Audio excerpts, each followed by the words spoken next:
राम राम भाई लोगों। एक मामला है टोंक से। कोई बच्चा था गुजरों का, कुणाल गुजर, 12वीं क्लास में पढ़ता था। वो लव जिहाद का शिकार हो गया। अमूमन अपन लड़कियों की सुनते हैं, अब एक नया पैटर्न आया है कि मुस्लिम लड़कियां हिंदू लड़कों को अपने प्रेम जाल में फंसाती हैं और उनको कैसे मजबूर करके और उनका धर्म परिवर्तन कराती है। ये कहानी ऐसी ही है। कुणाल गुजर एक बहुत ही होनहार बच्चा जो टोंक, राजस्थान के टोंक में रह रहा था, जहाँ वो पढ़ रहा था। उसकी विधवा माँ थी, उसके पिताजी नहीं थे, 2 भाई बहन थे। वो एक 9th क्लास की मुस्लिम लड़की ने उसको फंसा लिया और फंसाने के बाद में उस पर दबाव बना के उससे धर्म परिवर्तन करवाया। उसकी बेवा माँ, जिसका रो रो के बुरा हाल है, उसका सपोर्ट करने वाला कोई नहीं है। शाम को खाना वाना खा उसको दूध वूध पिला के बढ़िया हंसता खेलता था। सुबह मकान खाली कर लेते। मैंने सोच लिया था मैं नौकरी छोड़ दूंगी, मुझे नौकरी नहीं करनी है। सुबह सुबह 9 बजे तो मकान। वहाँ का जो MLA है वो भी गुजर है, लेकिन वो अभी तक उससे मिला नहीं है। उसकी माँ की खुद की दुख भरी कहानी है।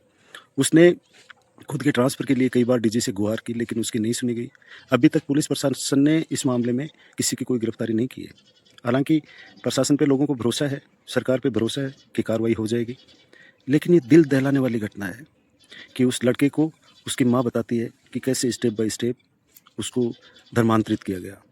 उसको वीडियो कॉल पे देख के नमाज दिखाई जाती थी, पढ़ाई जाती थी, और उसका मौत से 2-3 दिन पहले खतना भी करवा दिया गया था। उसका खतना करवा दिया गया और जिसका इलाज चल रहा था। फिर वो बच्चा और उसकी माँ यहाँ टोंक छोड़ के जा रहे थे कहीं भीलवाड़ा, तो 2-3 दिन बाद में जाने वाले थे। उससे पहले उस बच्चे पे इतना दबाव डाल दिया गया, उसको मारने की धमकी दी गई, उसकी माँ को गाली गलौज की जाती थी, उसको बार बार टॉर्चर किया जाता था और लोगों का नाम ले लेके धमकाया जाता था। उस बच्चे ने, मासूम बच्चे ने, ये चीज़ें वो सहन नहीं कर पाया और उसने फांसी लगा के आत्महत्या कर ली। तो ये जिहाद लड़के नहीं, लड़कियां भी शामिल हो गई हैं। और भाई उस कुणाल का साथ दो यार, उसके मामले को उठाओ, लोगों को बताओ। उसकी माँ यार उसका एकमात्र सहारा था, वो रो रही है। वो कह रही है कि उसका पति तो पहले से ही नहीं था और उसका प्रशासन, वो ट्रांसफ़र चाह रही थी, कई बार मिली DG, वो कह रही है DG कौन सी विभाग की है, या तो शायद जेल विभाग में है या मेरे को पता नहीं है, लेकिन वो बार बार कह रही है अपने बयानों में कि मैं DG साहब से मिली, मैं IG साहब से मिली, पर मेरा ट्रांसफ़र नहीं हुआ। और ये उसको पता था, वो उस बच्चे की सुरक्षा को लेके कहीं कोई ट्रांसफ़र करवा रही थी अपना, लेकिन होने को कुछ और ही मंजूर था। अपने बच्चों का ध्यान दो, उसने ध्यान दिया लेकिन फिर भी नहीं बचा पाई। तो ये तो बड़ी अजीब स्थिति है। और ये उस स्थिति में हो रहा है कि राजस्थान में एंटी कन्वर्जन लॉ सरकार द्वारा लागू किया गया है, लेकिन धरातल पे कितना लागू हुआ है। अभी पिछले दिनों राजस्थान के झुंझुनू में एक फौजी को मार दिया गया था।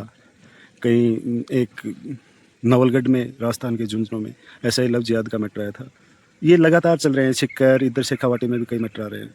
और टोंक जो गुजरों का, मतलब गुजर बाहुल्य क्षेत्र है, अब ये हो रहा है कि इस केस में ऐसी स्थिति आ गई है कि जो जैसे हिंदू है ना, वो अल्पसंख्यक हो गए हो, क्योंकि जो मतलब जो अपराधी हैं वो खुलेआम घूम रहे हैं। बच्चे की मौत हो गई है और उसको धमकाने वाले, उसके पास सब सबूत है, उसके बावजूद भी कार्रवाई में शिथिलता आप आपको हिंदुओं को सोचने पे मजबूर कर देगी।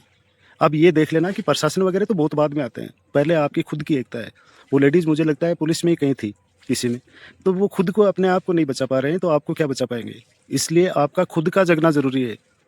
प्रशासन वगैरह तो बहुत बाद की बात है, पुलिस वगैरह में तो आप शिकायत दोगे, फिर भी वो कार्रवाई, उन्होंने शिकायत कर दी है, लेकिन अभी वो तो कह रही है कि पुलिस ये कह रही है 5-6 दिन लगेंगे। कोई वहाँ का स्थानीय MLA, वो उसी जाति का है, लेकिन वो कोई कार्रवाई मतलब होती या उनसे मिलता तब की बात है।